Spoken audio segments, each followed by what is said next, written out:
Hello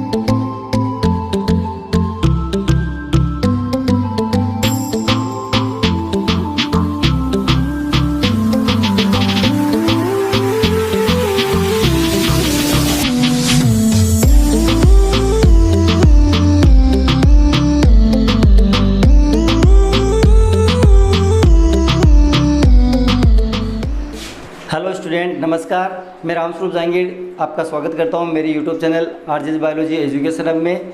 तो student, जैसा कि आप जानते हो कि हम एम्ब्रायोनिक डेवलपमेंट जो हो उसको डिस्कस कर रहे थे, और पिछले वीडियो तक जो हमने जो गेस्टुलेशन के द्वारा जो गेस्टुला अवस्था बनती है वहाँ तक का हमने जो डिस्कस कर लिया। हमने देखा पिछले वीडियो में कि किस तरीके से एक जो फर्टिलाइजेशन के बाद में एक जो डिप्लॉयड जाइगोट सेल बनती है, उस जाइगोट में जो है वो क्लीवेज के द्वारा मोरुला से फिर ब्लास्टुला और ब्लास्टुला से फिर गेस्टुला अवस्था आती है, और गेस्टुलेशन के द्वारा तीन जो जर्म लेयर है उनका निर्माण होता है। तो यहाँ तक का हमने डिस्कस जो पिछले वीडियो में कर लिया। अब हम जो आज की वीडियो में हम फिटल डेवलपमेंट को जो डिस्कस करेंगे कि किस तरीके से जो है वो गेस्टुला अवस्था के बाद में, गेस्टुला स्टेज के बाद में जो तीन जर्म लेयर बनी है, उन जर्म लेयर में जो ऑर्गेनाइजेशन के द्वारा जो सेल डिफ्रेंशिएट होकर और अलग अलग प्रकार के डिफरेंट प्रकार के जो हमारे ऑर्गन्स हैं उनका निर्माण करते हैं। कौन कौन से ऑर्गन्स का निर्माण कब कब होता है, तो इसके बारे में जो है वो आज का हमारा डिस्कस रहेगा।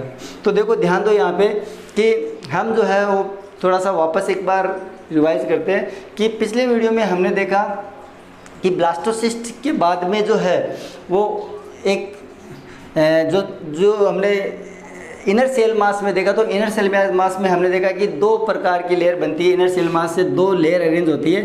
ऊपर वाली जो है उसको हमने एपीब्लास्ट नाम दिया,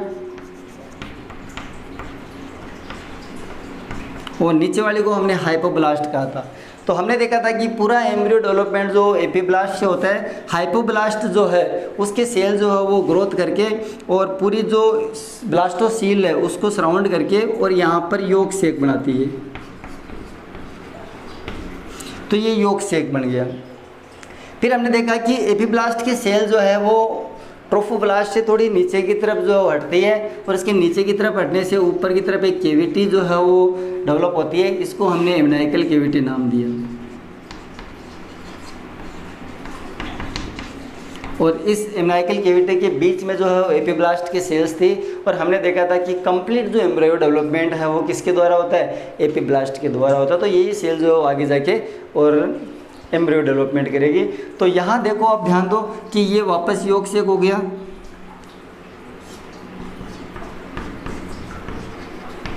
ये एमनाइकल कैविटी,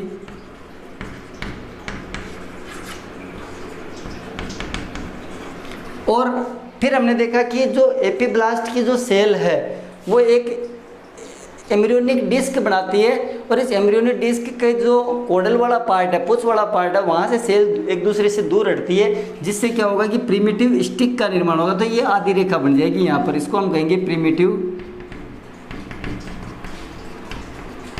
स्टिक। इसको हमने आधी रेखा नाम दिया। फिर हमने देखा कि इस प्रिमिटिव स्टिक की जो सेल्स है वो भीतर की ओर माइग्रेट करेगी ग्रोथ करती हुई, और जब ये माइग्रेट करेगी तो अंदर की तरफ माइग्रेट करने से जो है वो तीन जर्म लेयर बन जाएगी। तो यहाँ हमने तीन जर्म लेयर बनाई थी, इसको हम एक्टोडर्म, बीच की जो है इसको हमने मेसोडर्म, और नीचे नीचे जो है इसको हमने एंडोडर्म नाम दिया। तो ये तीन जो है वो जर्म लेयर बनी थी, और यही जर्म लेयर जो है वो आगे जो है वो भिन्न भिन्न ऑर्गन्स का निर्माण करती है। तो ये है हम जो इसके आगे का जो डिस्कस जो है वो हम आज करेंगे कि इन जर्म लेयर से जो है वो कौन कौन से शरीर के जो है ऑर्गन्स, कौन कौन से पार्ट जो हमारी बॉडी के है उनका निर्माण होता है। तो हम आगे डिस्कस करेंगे। तो यहाँ से ध्यान दो कि यहाँ तक के डेवलपमेंट के अंदर हमने देखा कि प्लेसेंटा जो है वो कम्प्लीटली जो है वो अब तक जो है वो डेवलप हो चुकी है, और प्लेसेंटा जो है वो पूरी डेवलप होने के बाद में अब प्लेसेंटा के क्या क्या फंक्शंस है। तो पहले हम थोड़ा सा प्लेसेंटा के फंक्शन, प्लेसेंटा के कार्य जो डिस्कस करते हैं कि प्लेसेंटा आगे जो क्या कार्य करती है। तो देखो यहाँ पे कि हमने देखा कि ट्रोफोब्लास्ट जो है वो कम्प्लीटली जो प्लेसेंटा में जो बदला है, और प्लेसेंटा जो है वो आपको बता दूं कि लगभग 10 से 20 वीक के दौरान जो है वो प्लेसेंटा कम्प्लीटली डेवलप हो जाती है। और इसके डेवलप होने के बाद में ये प्लेसेंटा जो है उसके फंक्शन क्या होते हैं, या अपरा जो है प्लेसेंटा जिसको हम अपरा करें उसके क्या क्या कार्य है। तो देखो ध्यान दो यहाँ पे कि सबसे पहला जो इम्पोर्टेंट कार्य है वो है एक्सचेंज करना। एक्सचेंज का मतलब होता है आदान प्रदान।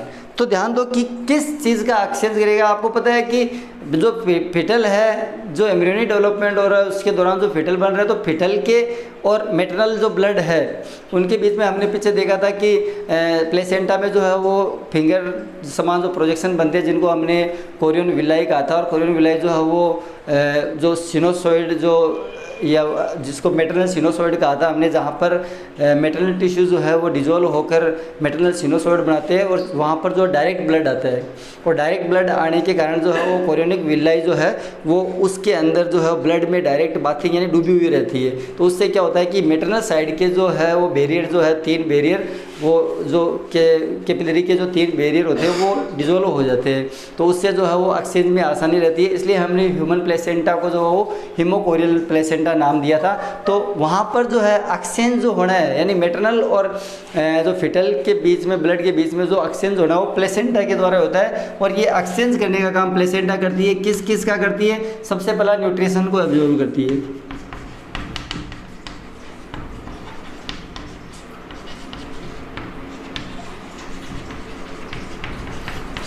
यानी जो भी मैटरनल जो ब्लड के साथ में जो न्यूट्रिशंस आए हैं उनको एब्जॉर्ब करना।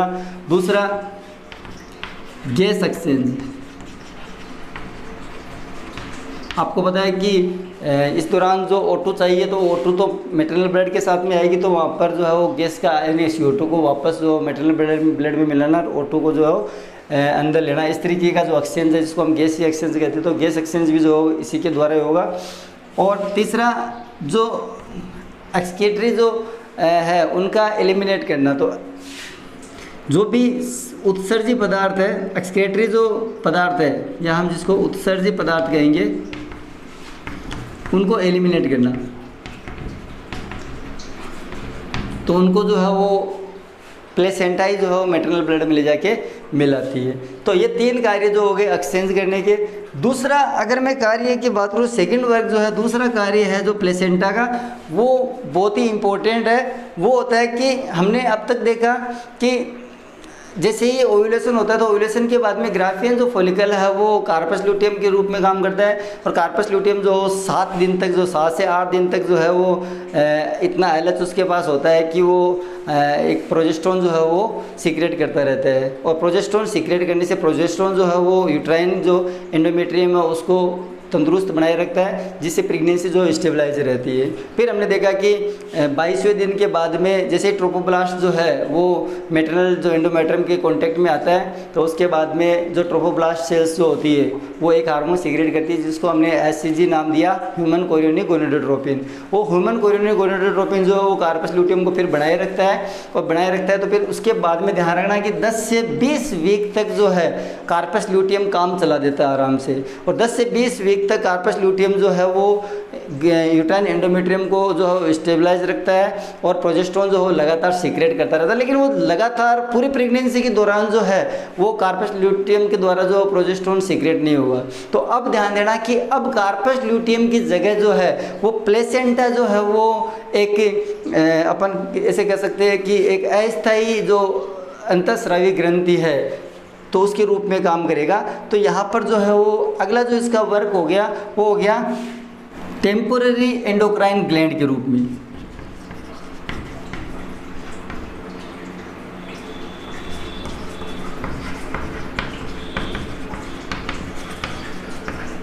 तो अब ध्यान देना कि कार्पस ल्यूटियम के बाद में अब जो है वो प्लेसेंटा ही टेम्परेरी एंडोक्राइन ग्लैंड के रूप में या अस्थायी अंतःस्रावी ग्रंथि के रूप में कार्य करेगी। और आपको पता है कि जब ये एंडोक्राइन ग्लैंड है तो ये क्या है, सीक्रेट करेगी, हार्मोन सीक्रेट करेगी। तो देखो प्लेसेंटा के द्वारा जो है वो कौन कौन से हार्मोन सीक्रेट होते हैं और उनके क्या क्या कार्य होते हैं। तो ध्यान दो यहाँ पे कि सबसे पहला प्लेसेंटा द्वारा सीक्रेट होने वाला हार्मोन जो होगा प्रोजेस्टेरोन।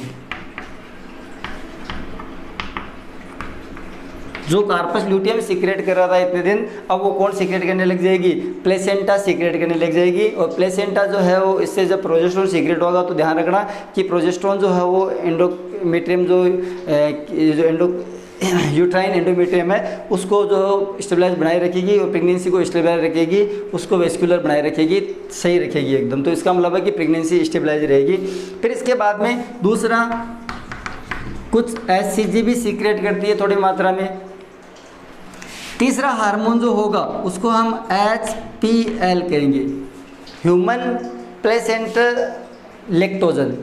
ह्यूमन प्लेसेंटल लैक्टोजन ये क्या करेगा कि ब्रेस्ट टिश्यू जो है उनको डेवलप करना शुरू कर देगा, क्योंकि आपको पता है कि बर्थ के बाद में जो है वो जो चाइल्ड होगा, जो बेबी होगी, तो उसको जो है वो ब्रेस्ट फीडिंग करवानी ज़रूरी होती है। तो ब्रेस्ट फीडिंग के लिए जो है वो ब्रेस्ट टिश्यू का डेवलप होना ज़रूरी है और उसके बाद में उनके अंदर जो मिल्क फॉर्मेशन भी होना ज़रूरी है। तो इसके लिए जो ब्रेस्ट टिश्यू है उन ब्रेस्ट टिश्यू को डेवलप करने का काम जो HPL या ह्यूमन प्लेसेंटल लैक्टोजन कहते हैं, ये हार्मोन करेगा। फिर इसके बाद में चौथा हार्मोन जो थोड़ा होगा उसको हम कहेंगे ईस्ट्रोजन।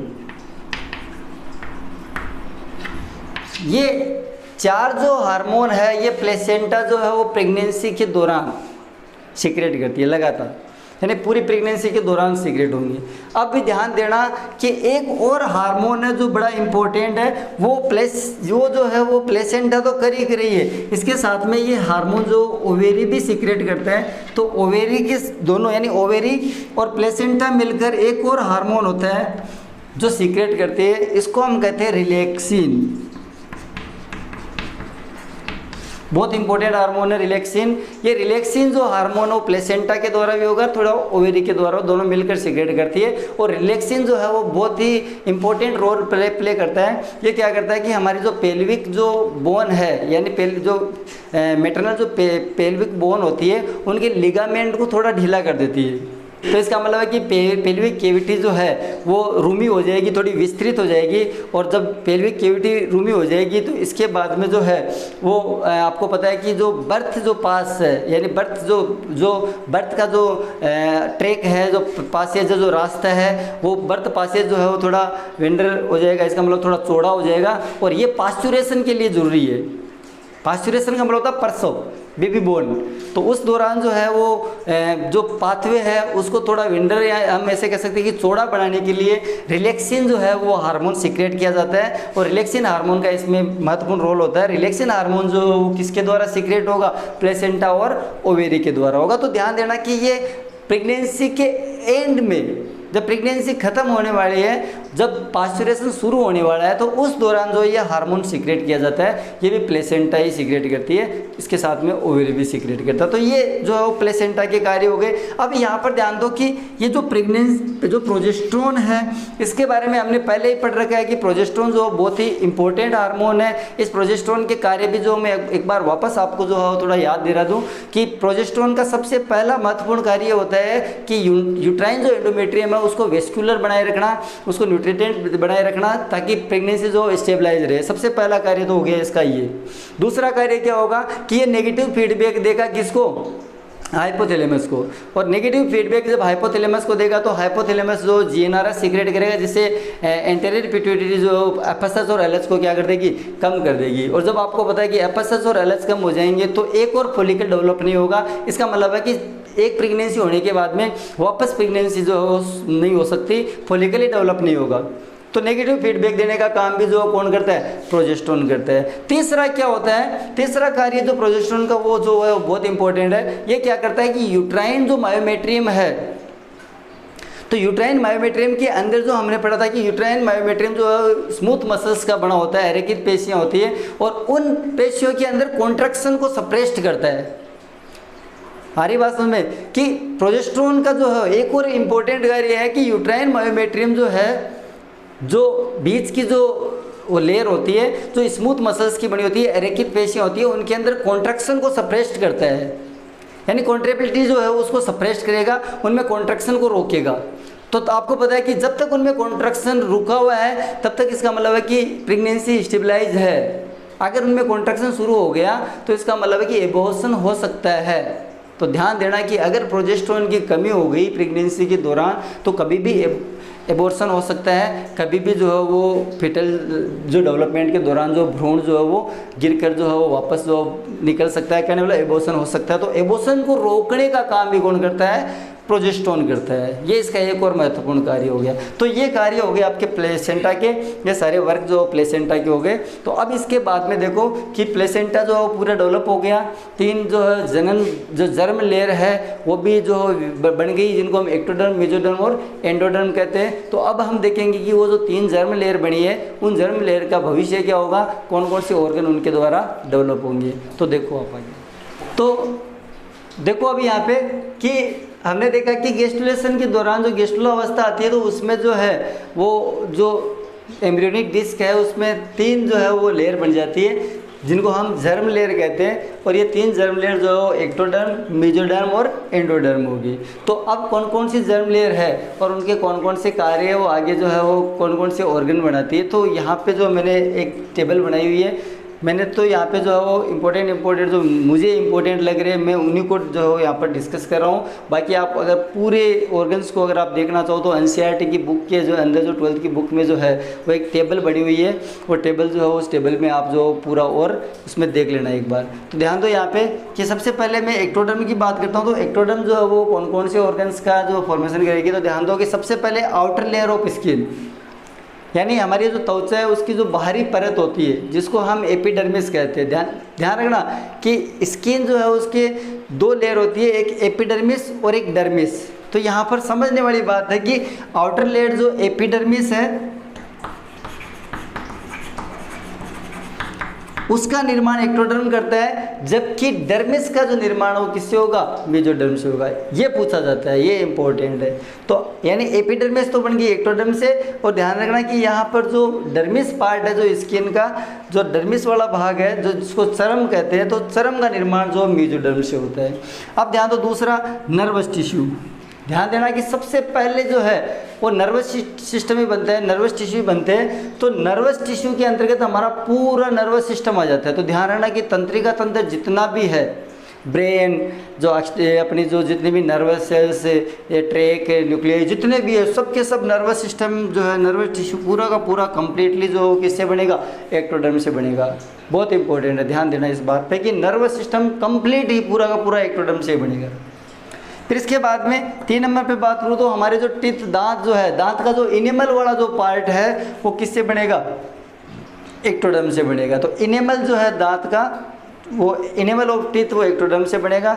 चौथे की मैं बात करूँ तो एक्सटर्नल और जो इंटरनल जो ईयर है, यानी बाएं कर्ण और आंतरिक कर्ण जो है वो बनेंगे किससे, एक्टोडर्म से बनेंगे। इसके अलावा मसल्स ऑफ आइरिस, आइरिस हमारी आँख का पार्ट है और आइरिस की जो मसल्स होती है जो मतलब आइरिस को छोटा बड़ा करती है, उस मसल्स का निर्माण जो एक्टोडर्म से होता है, जबकि कंप्लीट मसल्स का निर्माण जो है वो किससे होगा, मेसोडर्म से। ध्यान देना यहाँ पे मसल्स एंड स्केलेटन जॉइंट जो जितने भी है, मसल्स, स्केलेटन और जॉइंट जितने भी है सारे के सारे मेसोडर्म से बनते हैं, केवल आइरिस की मसल्स को छोड़ के। आइरिस की मसल्स जो होती है वो किससे बनती है, एक्टोडर्म से बनती है। तो ये भी इंपॉर्टेंट है यहाँ पे।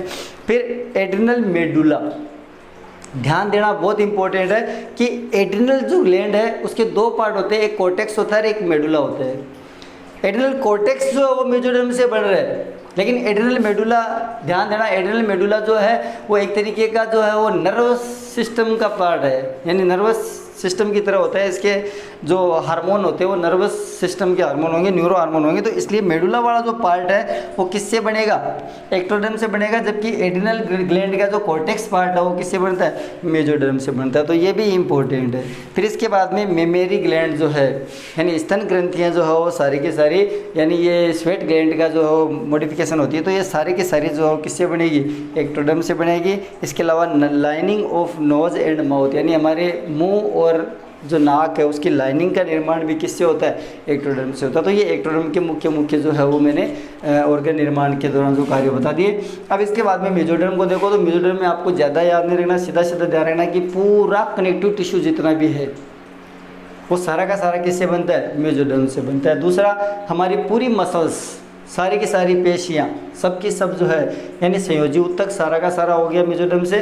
फिर मसल्स यानी पेशियाँ एंड स्केलेटन यानी हमारा जो कंकाल है वो सारा का सारा इसी से बनेगा।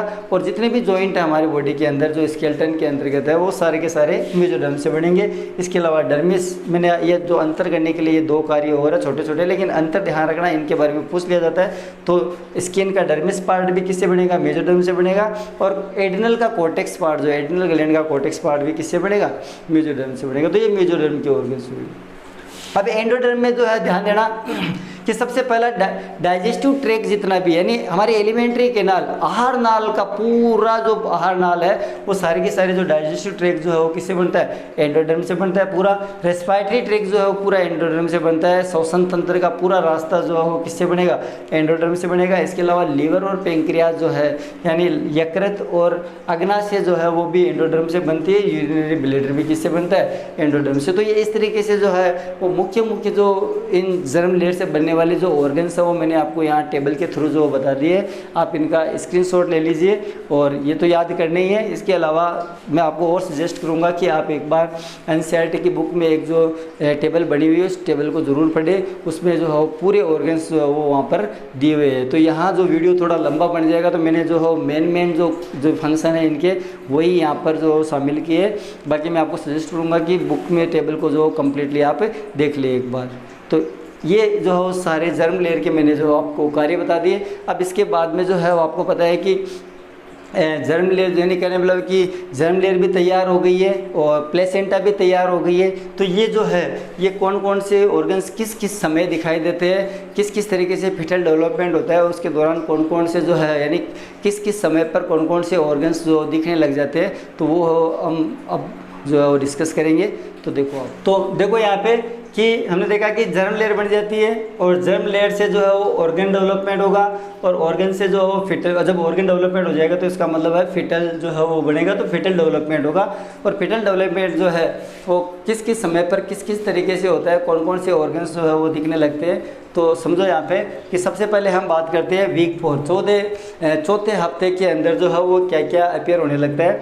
तो यहाँ तो सबसे पहले हार्ट बीट स्टार्ट, यानी हार्ट बीट जो होती है, हृदय की धड़कन जो होती है वो शुरू हो जाती है। दूसरा आर्म बर्ड्स जो है यानी जो कंधे हैं वो अपीयर, कंधे के जो बर्ड्स है वो दिखने लग जाते हैं, कंधे शुरू हो जाते हैं, कंधे बढ़ते नहीं है, मतलब जो है वो अपीयर होने लगते हैं, दिखने लग जाते हैं।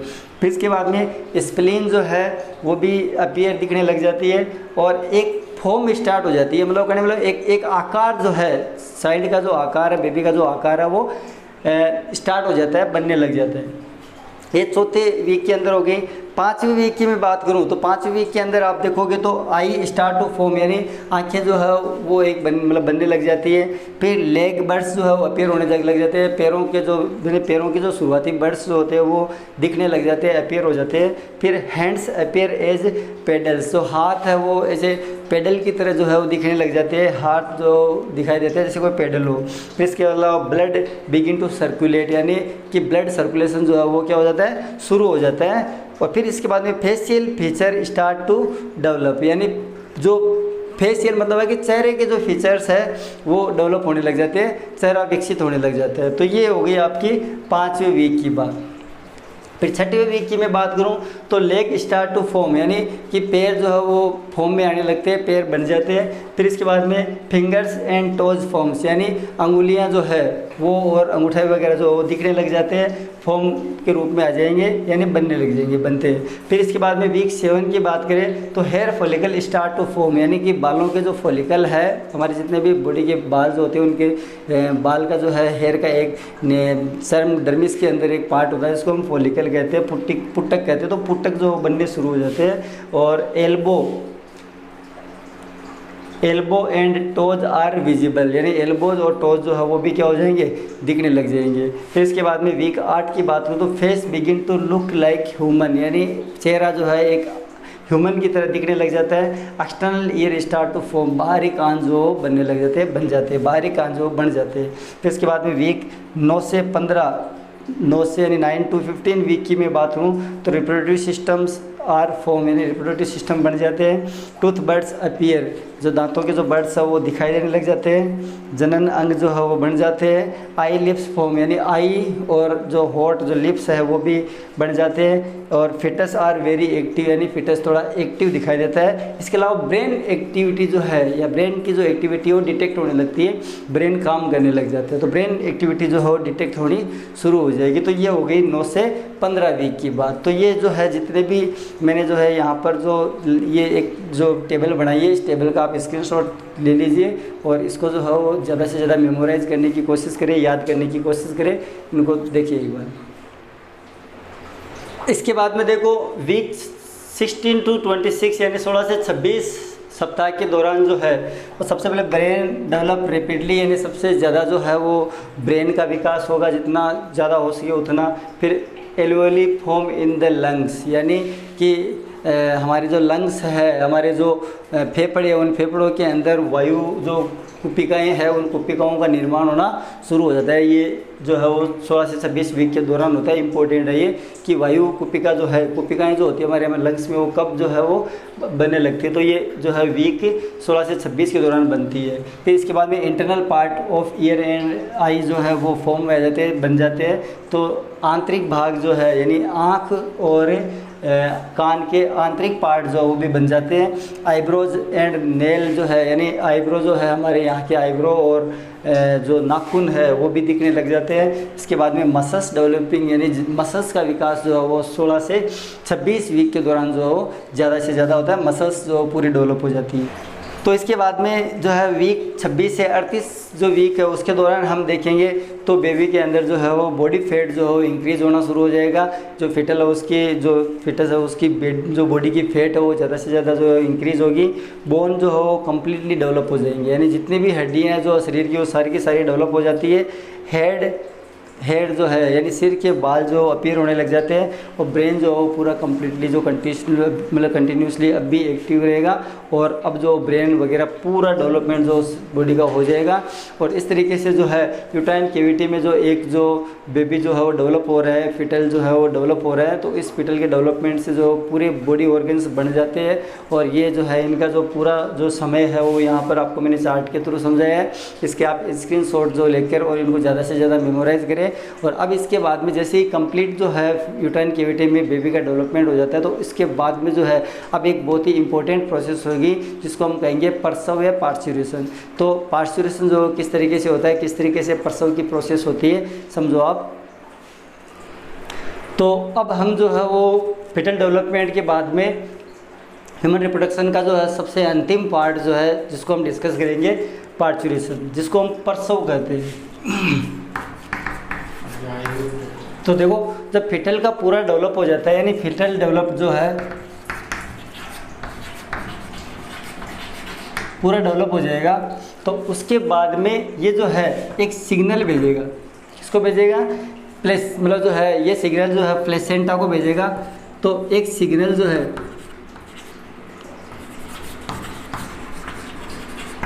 प्लेसेंटा को दिया जाएगा और प्लेसेंटा को जैसे ही सिग्नल मिलेगा तो यहाँ पर जो है सबसे इम्पोर्टेंट जो काम होने वाला, तो प्लेसेंटा क्या करेगी कि फिटल डेवलपमेंट का पूरा जो है होने के बाद में जो सिग्नल मिला है उस सिग्नल से क्या करेगी, प्रोजेस्टेरोन जो है उसको तो कर देगी कम, यानी प्रोजेस्टेरोन का सिक्रेशन जो है प्लेसेंटा अब कम कर देगी और एस्ट्रोजन जो है उसको क्या कर देगी, बढ़ा देगी। और अब देखना बहुत इंपॉर्टेंट बात बता रहा हूँ कि जैसे ही फिटल डेवलपमेंट पूरा हुआ, सिग्नल मिला प्लेसेंटा को, प्लेसेंटा ने क्या किया, प्रोजेस्टेरोन को कम कर दिया और एस्ट्रोजन को क्या कर दिया, बढ़ा दिया। और आपको पता है कि मैंने अभी थोड़ी देर पहले इसी वीडियो में बताया था कि प्रोजेस्टेरोन का एक बहुत ही इंपॉर्टेंट कार्य होता है कि वो यूट्राइन जो मायोमेट्रियम है, जो बीच की जो लेयर होती है, उसकी स्मूथ मसल्स में कॉन्ट्रैक्शन को जो है सस्पेंड करता है, सप्रेस्ड करता है, रोक के रखता है, कॉन्ट्रैक्शन होने नहीं देता है। तो अब एक चीज़ ध्यान रखना कि जैसे ही प्रोजेस्टेरोन कम हुआ तो प्रोजेस्टेरोन कम होते ही ध्यान देना कि क्या होगा कि जो यूट्राइन मायोमेट्रियम है तो मायोमेट्रियल कॉन्ट्रेबिलिटी जो है इंक्रीज होगी। इतनी देर तो वो सप्रेस्ड थी, लेकिन अब क्या होगा कि मायोमेट्रियम जो यूट्राइन जो है, यूट्राइन की जो बीच की भित्ति होती है जिसको मायोमेट्रियम कहते हैं, उसकी स्मूथ मसल्स जो है उनमें कॉन्ट्रैक्शन शुरू हो जाएगा। और जैसे ही इनके अंदर कॉन्ट्रैक्शन शुरू हुआ तो कॉन्ट्रैक्शन से क्या होगा कि जो यूट्राइन है उसके अंदर कॉन्ट्रैक्शन से जो है दबाव पड़ेगा, और दबाव पड़ने से क्या होगा कि लेबर पेन शुरू हो जाएगा। क्या शुरू हो जाएगा? Labour pain. अब प्रसव पीड़ा शुरू हो जाएगी, और प्रसव पीड़ा जैसे शुरू हुई तो ये लेबर पेन का ये लेबर पेन जो है, इस लेबर पेन को कौन ग्रहण करेगा? हाइपोथैलेमस। तो यहाँ से जाएगा हाइपोथैलेमस में, समझना। लेबर पेन को हाइपोथैलेमस ने जो है वो ग्रहण किया, और हाइपोथैलेमस ने क्या किया? पोस्टीरियर पिट्यूटरी जो है, ध्यान रखना किसको? पोस्टीरियर पिट्यूटरी को।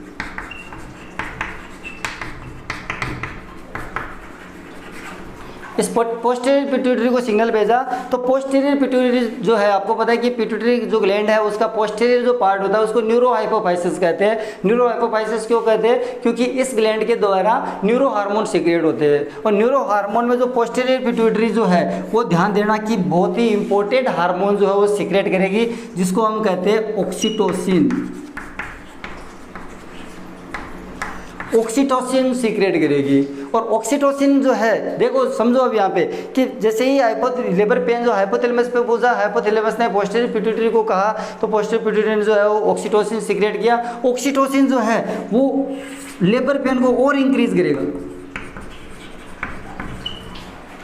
तो इसका मतलब क्या हुआ कि ऑक्सीटोसिन जो है मायोमेट्रियल मसल्स जो है उनके कॉन्ट्रैक्शन को थोड़ा बढ़ाएगा, तो और बढ़ा दिया, और जैसे ही थोड़ा और बढ़ाया तो क्या होगा? लेबर पेन और बढ़ेगा। लेबर पेन और बढ़ेगा तो फिर हाइपोथैलेमस और ज़्यादा पोस्टीरियर पिट्यूटरी को ऑक्सीटोसिन सीक्रेट करने के लिए कहेगा। ऑक्सीटोसिन जो फिर क्या करेगा? और जो है इंक्रीज करेगा, फिर मसल्स कॉन्ट्रैक्शन को। तो इस तरीके से जो है एक बारी बारी से जो है वो मतलब लेबर पेन जो हो धीरे से ज़्यादा जो है वो मतलब तेज़ गति से होना शुरू हो जाएगा। और इस तरीके से जो है ये जो है फर्स्ट सिग्नल होता है कि पार्चुरेशन का जो है कि अब जो है पार्चुरेशन जो है या प्रसव जो है वो होना जो है अब शुरू हो गया है। कहने मतलब कि पार्चुरेशन का ये एक जो है सिग्नल है। तो इस तरीके से क्या होगा कि आपको पता है कि यहाँ पर मान लो कि ये जो फिटल है वो पूरा डेवलप हो चुका है, और इन मसल्स के अंदर कॉन्ट्रैक्शन हो रहा है, तो ये मसल्स आपस में जो है यूट्राइन जो कैविटी को कम करेगी, और इस तरीके से जो है यहाँ पर जो फिटल है वो चारों ओर से आपको पता है कि एमनाइकल कैविटी से घिरा होता है। एमनाइकल कैविटी से घिरा हुआ है तो यहाँ पर जो है इसके अंदर एमनाइकल जो है फ्लूइड होगा। एमनाइकल फ्लूइड जो है तो ये क्या होगा कि जो मायोमेट्रियल कॉन्ट्रैक्शन से जो है वो ये जो है वो एमनाइकल कैविटी जो रप्चर हो जाएगी, और रप्चर हो जाएगी तो ये फ्लूइड जो है वो वेजाइना के थ्रू जो है वो बाहर आने लग जाएगा। तो ये एक और सिग्नल है कि प्रसव की प्रोसेस जो शुरू हो गई है, प्रसव जो होने वाला है। तो इस तरीके से जो है वो लेबर पेन को बढ़ाने का काम जो कौन कर रहा है? ऑक्सीटोसिन कर रहा है। सबसे पहला जो है लेबर पेन को शुरू करने का काम प्रोजेस्टेरोन करता है। प्रोजेस्टेरोन का लेवल कम होते ही मायोमेट्रियम जो कॉन्ट्रैक्शन है जो सप्रेस्ड था वो अब जो है उसका सप्रेशन हट जाएगा, और इससे जो है वो कॉन्ट्रैक्शन जो शुरू होगा तो उससे लेबर पेन थोड़ा थोड़ा शुरू होगा। फिर हाइपोथैलेमस जो ऑक्सीटोसिन के द्वारा इस कॉन्ट्रैक्शन को थोड़ा और बढ़ाएगा, तो इस तरीके से जो लेबर पेन है वो बढ़ता जाएगा। तो इससे क्या होगा कि इजेक्शन ऑफ बेबी होगा।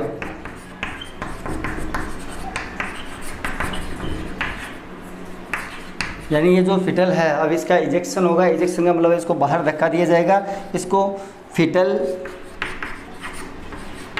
इजेक्शन रिफ्लेक्स कहते हैं, बहुत इंपॉर्टेंट है। इसको फिटल इजेक्शन रिफ्लेक्स कहेंगे, और फिटल इजेक्शन रिफ्लेक्स के द्वारा जो है ये बेबी जो है वो सर्विक्स के पास आएगा, सर्विक्स के इंटरनल ओस के पास आएगा, और इंटरनल ओस के पास आने के बाद में जो है वो गायनी जो है वो अब इसके मतलब जो पार्चुरेशन को कंप्लीट करेंगे।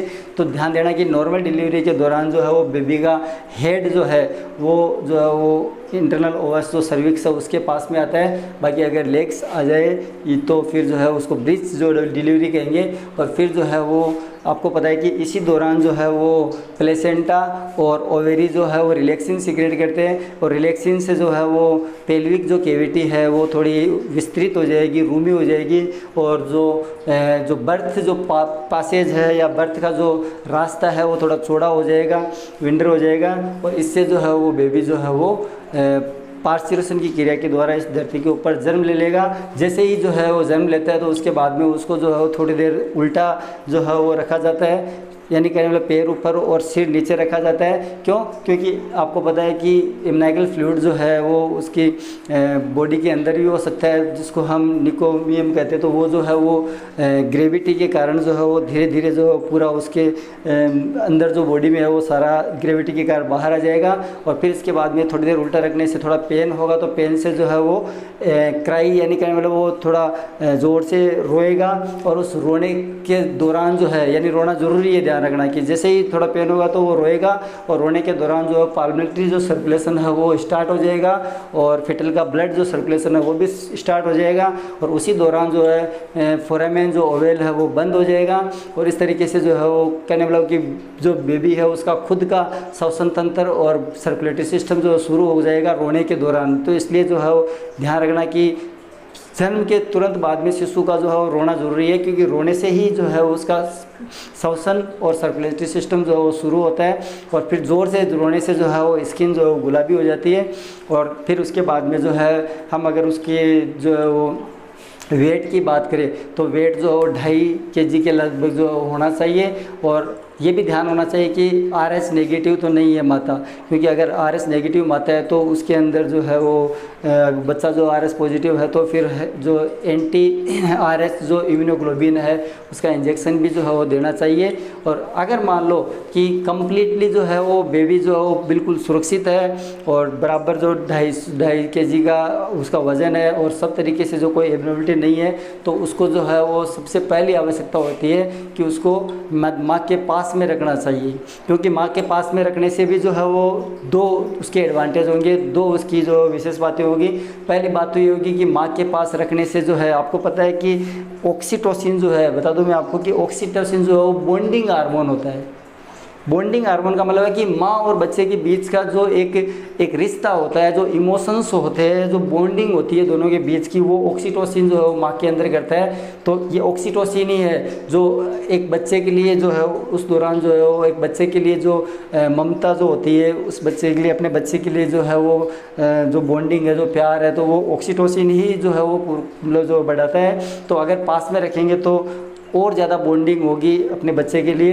दूसरा जो है कि इस दौरान जो है वो हमें जो है ब्रेस्ट जो फीडिंग है उसको इंक्रीज़ करना है, क्योंकि ब्रेस्ट फीडिंग जो है वो बच्चे के लिए सबसे ज़रूरी होती है। तो इसलिए जो है वो पास में अगर रखा जाएगा तो इंक्रीज़ होगी ब्रेस्ट फीडिंग। और आपको पता है कि ब्रेस्ट फीडिंग जो है इसका सबसे महत्वपूर्ण जो है वो काम क्या होता है कि ब्रेस्ट फीडिंग में जो माँ का दूध है, यानी माँ का दूध ही पिलाना चाहिए, इसको इंक्रीज़ किया जाएगा। तो पास में होगा तो इंक्रीज़ होगा ऑक्सीटोसिन के कारण। तो अब इससे जो है वो ध्यान रखना है कि माँ के दूध की खासियत क्या है कि इसको कोलेस्ट्रम कहते हैं। माँ के प्रथम दूध को कोलेस्ट्रम कहते हैं, बच्चे के लिए बहुत ज़रूरी होता है। तो पहला माँ का दूध जो बच्चे को पिलाना चाहिए। क्यों? क्योंकि इसके अंदर एक तो सबसे इम्पोर्टेंट है कि इम्यूनोग्लोबिन जो IgA है एंटीबॉडी, वो माँ के दूध में होती है। तो शुरुआती दौरान जो मतलब बर्थ के बाद में शुरुआती जो दिन है उस दौरान खुद की इम्यूनिटी बहुत कम होती है। तो ये जो है माँ के दूध में IgA इम्यूनोग्लोबिन होती है, ये प्रतिरक्षी है जो बच्चे को कई सारे संक्रमण से सुरक्षा देता है। इसके अलावा माँ के दूध में बहुत ज़्यादा प्रोटीन होती है। तो ये जो है वो 2 वजह है। तो इसके कारण जो माँ का दूध ही बच्चे को जो सबसे पहले पिलाना चाहिए और बच्चे को माँ के पास में रखना चाहिए। तो इस तरीके से जो है वो एक नए जो है वो ऑर्गेनिज्म के रूप में एक बेबी जो इस धरती पर जो जन्म लेता है। और यहाँ जो है यहाँ तक जो हमने कम्प्लीटली जो है वो ह्यूमन रिप्रोडक्शन को जो डिस्कस कर लिया है। तो इसके साथ में ही ह्यूमन रिप्रोडक्शन और प्लांट रिप्रोडक्शन दोनों जो है वो हमारे इस चैनल के माध्यम से जो आप तक सारे जो लेक्चर जो है वो सब आप तक जो मैंने पहुंचा दिए। अगर किसी प्रकार की आपको कोई डाउट कुछ भी हो तो कमेंट बॉक्स में जो हो लिखा करें। और अगर वीडियो आपको पसंद आ रहे हैं तो ज़्यादा से ज़्यादा जो है वो शेयर करें और अपने साथियों तक पहुंचाए ताकि उनको भी इनका लाभ पहुंच सके। तो अपनी प्रतिक्रिया जो है वो ज़रूर दें। तो इस तरीके से जो है वो अपना एक पोर्शन जो और है, यूनिट जो है वो कंप्लीट हो गई है। तो अब हम अगले जो वीडियो से जो है वो एक नई यूनिट से शुरुआत करेंगे। तो तब तक के लिए जो है वो आपको बहुत बहुत शुभकामनाएं और धन्यवाद।